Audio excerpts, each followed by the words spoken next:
सकाळ सकाळ झोपेतून उठलं तसं पप्पा लगेच म्हणले, चल मला बाहेर जायचं आहे, मला लगेच कारखान्यावर सोडून या.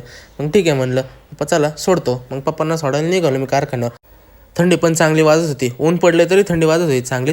मग आलो कारखान्यावर. कारखाना कसं बघा, सगळा माल भरलेला आहे. म्हणजे आत्ता 2 दिवसापूर्वीच माल सगळा भरला आहे. पप्पाला सोडलं. मी म्हणलं मी जातो घरी. पप्पा म्हणले थांब, मामाकडनं पैसे घेऊनच जा. इकडं गाडी भरणं चाललं होतं. पहिली गाडी झाली की लगेच दुसरी गाडी लावली. मामा म्हणला संध्याकाळी ये आणि मग पैसे घेऊन जा. म्हणलं ठीक आहे. तसं आलो घरी. घरी आलो की या बारक्याला बोलवून घेतलं माझ्यापाशी. त्याला म्हणलं चल आपण दोघं खेळू. ह्या गडीच्या हातात काय तर होतं ते त्या गायत घातलं. म्हणलं दादा असं नको करू माझ्यासोबत खेळ म्हणला. मग गडी बघा निस्सा ओढतो, ह्याच्या अंगात काही जीव नाही तरी ओढत बसलाय त्या म्हणजे लाकडाचं काय तर होतं. मग निघालो आपण. थोड्या घरी येऊन झोपीच गेलो होतो मी, तसं गोळी घेतली होती त्याच्यामुळं. मग दादा म्हणला चल मला क्लासला पण सोड. म्हणलं ठीक आहे चल सोडतो मी तुला.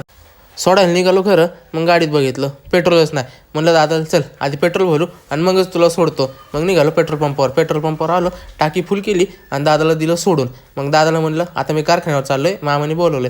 म्हणलं ठीक आहे जा कारखान्यावर. तसंच मामाला फोन लावला. मामा म्हणला थांब लगेच या. म्हणजे कसं दुसऱ्या ठिकाणी पण जायचं होतं, म्हणजे मामाला माप द्यायचं होतं कपड्याचं. त्याच्यामुळं कारखान्यात आलो. मामाकडनं पैसे घेतले आणि मामाला बी घेतलं. बघा इथं माप देऊन टाकलं आणि निघालो मामाला कारखान्यावर सोडायला.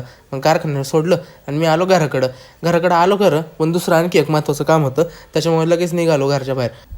म्हणजे एकाला भेटायचं होतं मला. ते काही शूट केलं नाही मी, कारण की कसं बरोबर वाटत नव्हतं. 7-8 जण होते त्याच्यामुळे मी काही शूटच केलं नाही. ते काम झालं आणि सरळ आलो घरी.